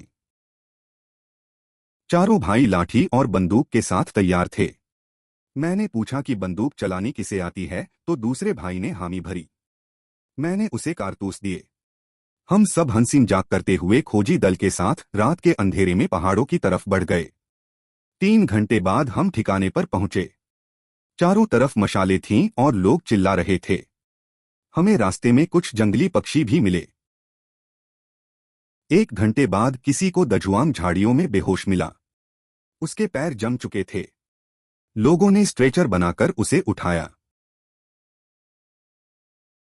सब उसे लेकर गांव की तरफ चल दिए। ठंड बहुत थी, इसलिए किसी ने उसे छुआ तक नहीं।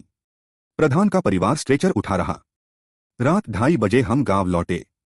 मैंने शिकार मां को सौंपा और चैन से सोने चला गया। यह मेरी पुरानी आदत थी। सुबह साले के आते ही हम पहाड़ों में जाल चेक करने निकले।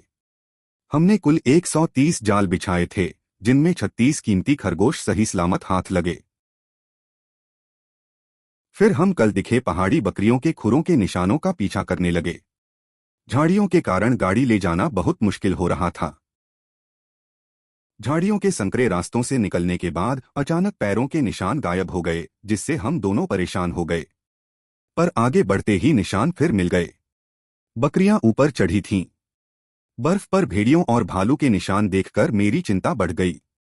रास्ते में हमें भेड़ियों की खाई हुई बकरियों के अवशेष मिले। दोपहर तक हम और हमारे जानवर भूख से बेदम हो। हमने एक सुरक्षित जगह ढूंढकर आग जलाई। साला कुत्तों को खिलाने लगा और मैंने कुल्हाड़ी से जमी हुई बकरियों के काम के हिस्से काटकर अलग किए। हमने बर्तन में गोश्त, खून और मसाले डालकर पकने रख दिया।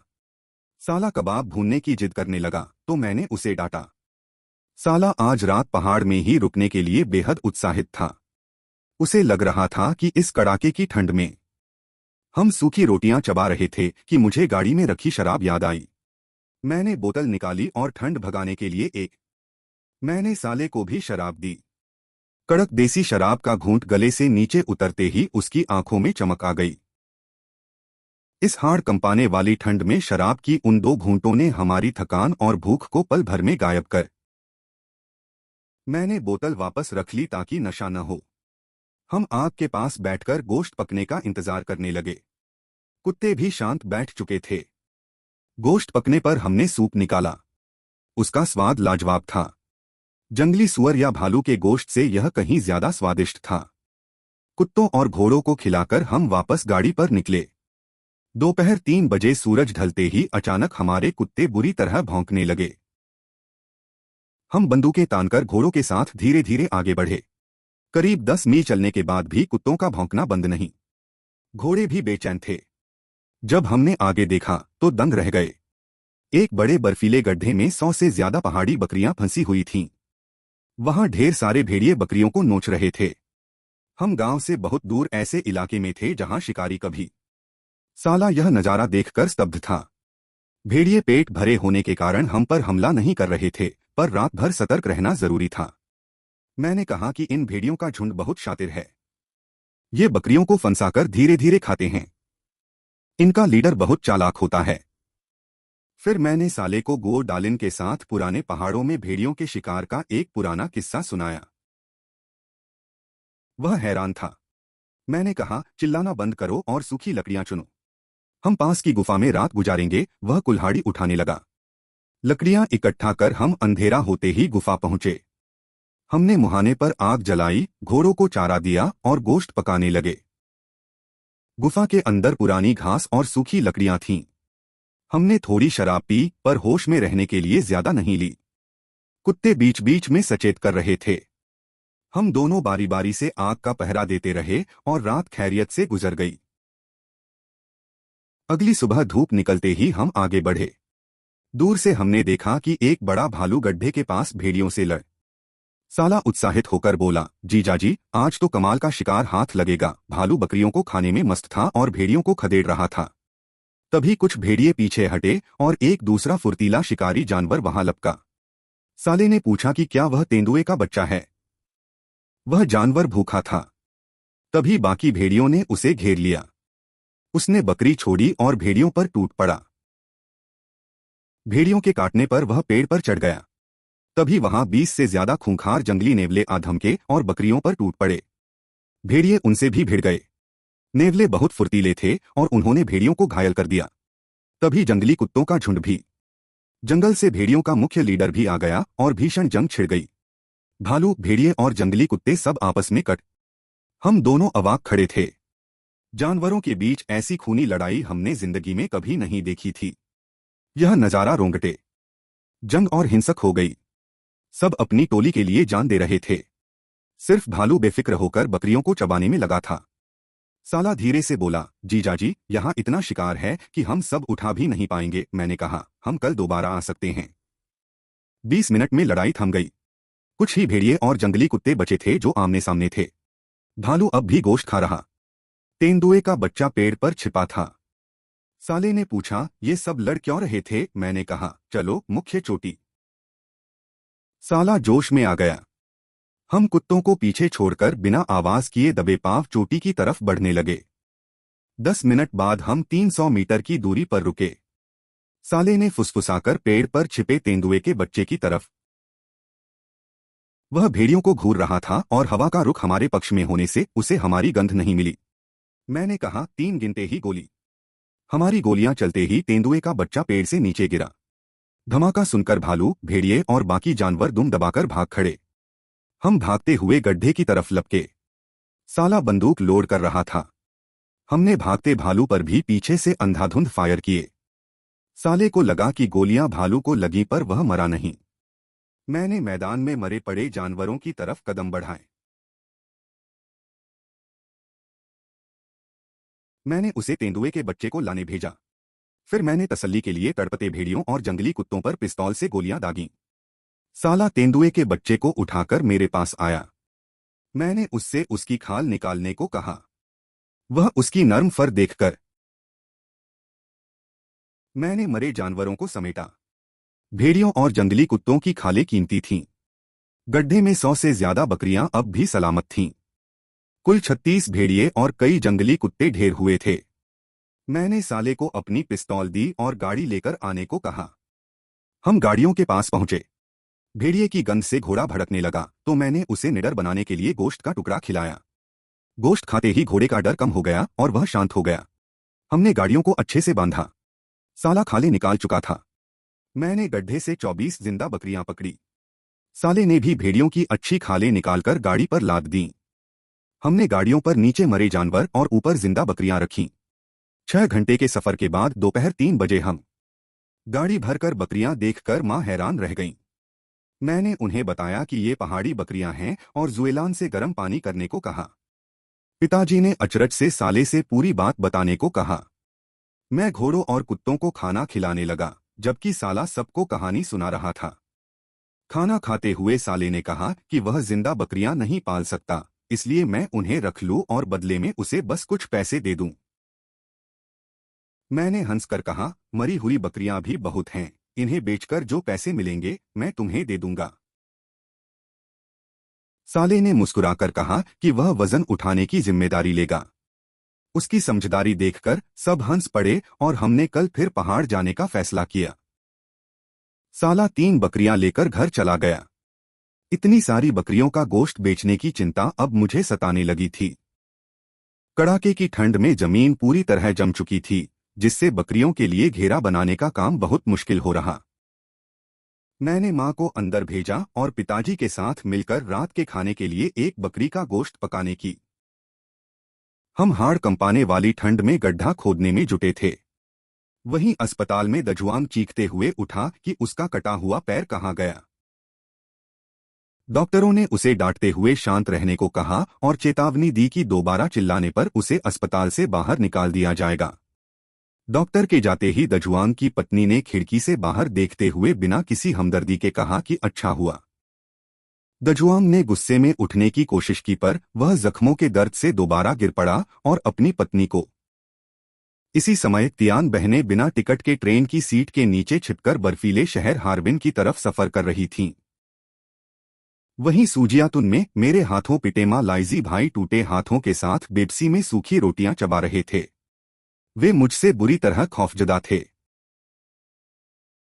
2 घंटे की मेहनत के बाद हमने 24 जिंदा बकरियों के लिए नया बाड़ा तैयार कर दिया और उन्हें चारा डालकर घर लौटे। रात को पूरा परिवार लालटेन की रोशनी में मजे से गोश्त खा रहा था। छोटी बहन को बकरियों का गोश्त बहुत पसंद आया। उसकी बातें सुनकर पूरा परिवार हंस पड़ा। अगली सुबह भोर होने से पहले ही साला आ गया और हम बिना कुत्तों के पहाड़ों की तरफ निकल पड़े।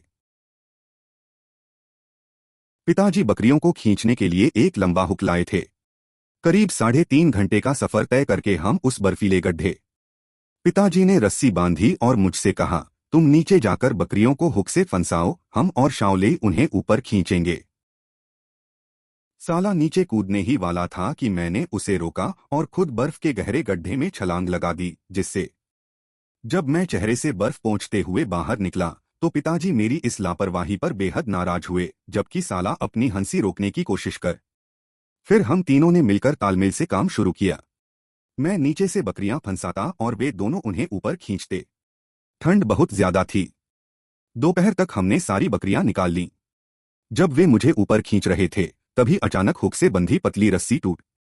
मैं दोबारा चीखते हुए बर्फ के ढेर में जा गिरा। झटका लगने से वे दोनों भी नीचे आ गिरे, पर किस्मत से किसी को चोट नहीं आई। मैं डंडे के सहारे सावधानी से ऊपर चढ़ा। इस बार हमने 86 बकरियां निकाली थीं, जिन्हें मिलाकर हमारे पास अब कुल 126 बकरियां हो चुकी थीं। दोपहर के खाने के लिए हमने एक छोटी बकरी का गोश्त निकाला और पास की उसी पुरानी सुरक्षित गुफा की तरफ बढ़ गए। मैंने गोश्त के टुकड़े किए और पिताजी ने घोड़ों को चारा देकर आग जलाई ताकि हम खाना पका सकें।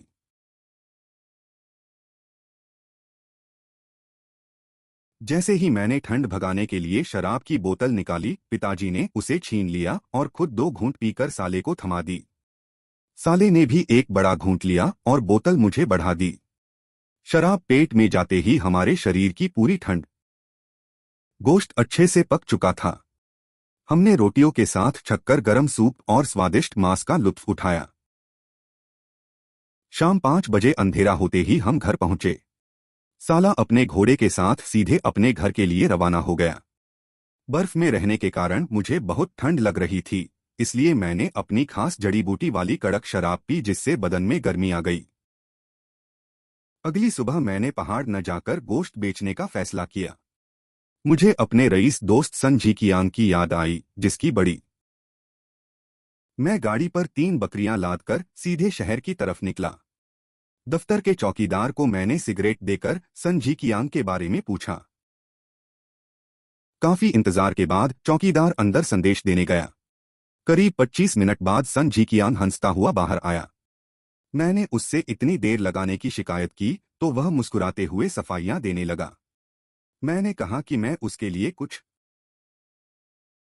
गाड़ी से पर्दा हटाकर जब उसने पहाड़ी बकरी देखी तो वह खुशी से उछल पड़ा।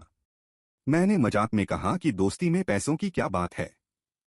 वह मेरी बात समझ गया। मैंने बताया कि मेरे पास बहुत सारा गोश्त है और मुझे उसे बेचने के लिए उसकी मदद की जरूरत है। बाजार में मांस की किल्लत थी, इसलिए वह तुरंत राजी हो गया। उसने सरकारी कैंटीन के कमांडर से बात करके अच्छा भाव तय कराया। फिर हम सहकारी समिति के डायरेक्टर वेई से मिले। सन झीकियांग ने बड़ी चतुराई से बकरियों और भेड़ियों के गोश्त का बहुत बढ़िया दाम तय करवा लिया। डायरेक्टर वेई ने हंसकर सौदा पक्का किया। बाहर आकर मैंने सन झीकियांग से पूछा कि उसे पहाड़ की क्या चीज खानी है। उसने कहा कि उसके पिताजी को जंगली बिल्ली का गोश्त पसंद है। मैंने हंसकर वादा किया कि मैं कल ही उसके लिए वह हैरान और बेहद खुश हुआ। मैंने उसे विदा किया और बकरियों की खाल निकालने के लिए जल्दी से अपने गांव की तरफ निकल पड़ा।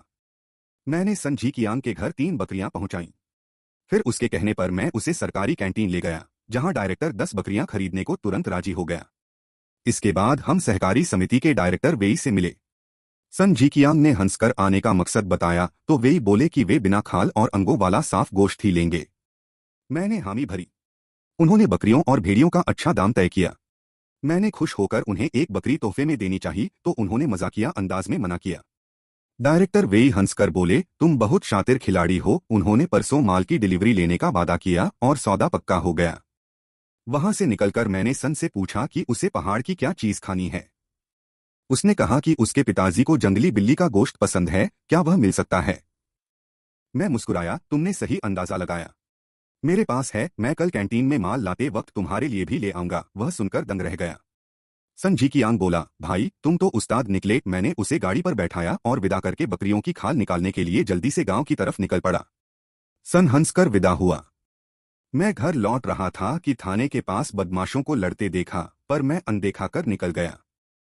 तभी मुझे दिल दहला देने वाली चीखें सुनाई दीं।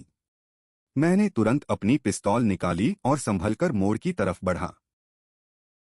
वहां एक आदमी एक औरत को जबरन घसीट रहा था। औरत रोते हुए खुद को छुड़ाने की नाकाम कोशिश कर रही थी। उसने चिल्लाकर कहा कि इसके पति ने इसे गिरवी रखा है। जब मैंने दखल दिया तो वह सूदखोर क्यूबा निकला। क्यूबा गुर्राया, इसका मर्द कर्जदार है, मैं इसे ले जा रहा हूं। तभी रोती औरत ने मुझे पुकारा, वह दजुआंग की पत्नी। सुफांग ने गिड़गिड़ाकर जान बख्शने की भीख मांगी। क्यूबा ने मुझे आंखें दिखाते हुए धमकी दी और हावी होने लगा। गुस्से में मैंने उसे जोरदार घूंसा जड़ दिया। हम दोनों के बीच खूनी हाथापाई शुरू हो गई। उसने मुझे सीने पर लात मारी। मैं जमीन पर गिरा, पर मौका पाकर पिस्तौल तान दी। वह हंसा, पर मैंने बिना झिझके उसकी जांघ पर गोली मार दी। वह चीख पड़ा। मैंने उसकी जेब से रिवाल्वर और पैसे छीने। गिड़गिड़ाते हुए उसने हार मान ली, पर अब बहुत देर हो। मैंने सुफान से पूछा कि अब क्या करना है। उसकी आंखों में प्रतिशोध की आग थी। उसने चिल्लाकर कहा, इस दरिंदे को मार डालो। मैंने उसे रिवाल्वर थमा दी। 3 गोलियों की तड़तड़ाहट के साथ क्यूबा के सिर के परखच्चे उड़ गए और वह ढेर हो गया। मैंने रिवाल्वर वापस ली। सुफान ने बेबसी से कहा कि उसकी सहेलियां भाग चुकी हैं और इस जालिम दुनिया में उसका। मैंने क्यूबा की जेब से नकदी, दस्तावेज और खंजर निकाला। सुफान ने बताया कि उसे यह सब उसकी सहेली ने ही सिखाया था। हम दोनों ने मिलकर लाश को घसीटा, उसे नग्न कर आग के हवाले किया और सबूत मिटाने के लिए खाई में फेंक दिया। हम गांव की तरफ बढ़े। सुफान ने दबी आवाज में कहा कि उसका पति अस्पताल में है और उसने मुझे अपने घर आने का न्योता। मैंने उसे लूट के पैसों का उसका हिस्सा रखने को कहा। उसने मुझे अपना वादा न भूलने की हिदायत दी और चली। मैं घर पहुंचा। साला और अन्य लोग आंगन में शिकार की खाल निकालने में मशगूल थे। उनका हुनर वाकई काबिले तारीफ था। मैंने अंदर जाकर पैसों और अनाज के कूपनों का बंटवारा किया, हिस्सा जेब में रखा और चुपचाप सुफान के घर की तरफ चल दिया। वह चूल्हा फूंक रही थी। सन्नाटे और कड़ाके की ठंड के बीच हमारे बीच दबी छुपी बातें होने लगीं। माहौल में अजीब सी कशिश थी। उसने बताया कि उसके पति का पैर काट दिया गया है और वह कल डिस्चार्ज हो रहा है। फिर उसने दरवाजा कमरे में उसने भारी कोट उतारा और कांपती आवाज में मुझसे अपनी तन्हाई मिटाने और उसे अपनाने की गुहार लगाने लगी। मेरा दिल पसीज गया और मैंने उसे बाहों में भर लिया। वह थकीहारी मेरे कंधे पर सिर रखकर सुबकने लगी। वह अपनी जिंदगी के इस घुटने वाले दर्द से आजाद होना चाहती थी।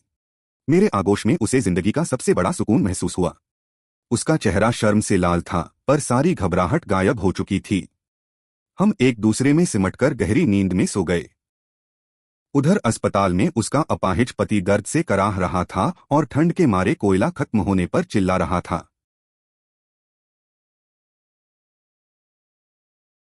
जब मेरी आंख खुली तो सुफान मेरे करीब थी। कल तक सहमे रहने वाली वह औरत आज पूरी तरह बदल चुकी थी। वह बेहद थकी और निढाल लग रही थी। शांत होने पर मैंने उससे संजीदगी से उसकी अगली योजना के बारे में पूछा।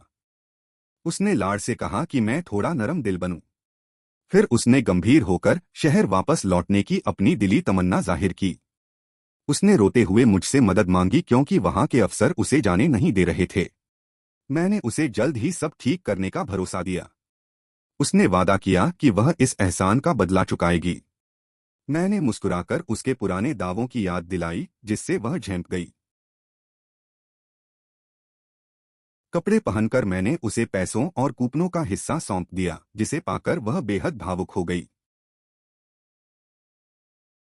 अपने जालिम पति के लौटने की बात पर उसकी आंखें गुस्से से भर आईं। वह अपने सालों के जुल्म का हिसाब चुकता करना चाहती थी। मैं घर लौटा, जहां सब अब भी शिकार ठिकाने लगाने में व्यस्त थे। माँ ने मेरी लेटिलतीफी पर हमेशा की तरह डांट पिलाई। दोपहर का 1 बज चुका था और भूख चरम पर थी। कोई खाना बनाने को राजी नहीं था, सो मैंने खुद कमान संभाल ली। मैंने ताजे गोश्त और मसालों को मिलाकर लाजवाब कीमा तैयार किया, आटा गूंथा और धड़ाधड़ शानदार डंपलिंग्स तैयार करने लगा। पलक झपकते ही मैंने 500 से ज्यादा डंपलिंग्स भाप में पका लिए। खुशबू फैलते ही मैंने आवाज लगाई, खाना तैयार है। गर्मागर्म डंपलिंग्स देखकर माँ का दिल पिघल गया और उन्होंने मुस्कुराते हुए मेरी तारीफों के पुल बांध दिए। लाओ न्यू मेरा स्वीकृति पत्र दबाकर बैठा है और दफ्तर वाले भी मेरी कोई मदद नहीं कर रहे। मैं गुस्से से भर गया। ठीक है, मैं जल्द ही सब ठीक कर दूंगा। सुफान ने खुद को संभाला और भावुक होकर बोली, लिन युआन, इस एहसान के लिए तुम्हारा शुक्रिया। मैं जिंदगी भर तुम्हारी गुलाम बनकर यह कर्ज चुकाऊंगी। तुम इतनी जल्दी अपनी बात से पलट गए। क्या मैं तुम्हारी खिदमत में पूरी तरह नहीं समर्पित थी? उसने शर्माते हुए शिकायत की, जिसे सुनकर मैं अवाक रह गया। मैंने कपड़े पहने और जेब से पैसों और कूपनों का एक बड़ा हिस्सा निकालकर उसे सौंप दिया। यह तुम्हारा हक है, जरूरत पड़ने पर और मांग लेना। अपने जालिम पति के लौटने की बात पर उसके चेहरे पर घृणा साफ झलक रही थी। वह बरसों के जुल्मों का हिसाब चुकता करने के लिए तड़प रही थी। तो यह तय रहा, मैं अपने घर लौटा, जहां पूरा परिवार और साला अब भी शिकार को ठिकाने लगाने और उसकी खाल उतारने में मशगूल थे। माँ ने मेरी लेटिलतीफी पर हमेशा की तरह खूब खरी खोटी सुनाई। दोपहर का 1 बज चुका था और भूख के मारे सबका बुरा हाल था। मैंने खुद कमान संभाली और सबके लिए स्वादिष्ट डम्पलिंग्स बनाने की तैयारी शुरू कर दी। ताज़े गोश्त और खास मसालों को मिलाकर कीमा तैयार किया। बड़ी फुर्ती से मैंने 500 से ज्यादा डम्पलिंग्स तैयार किए और उन्हें बड़े चूल्हे पर भाप में पकने के लिए रख दिया। पानी उबलते ही आवाज लगाई।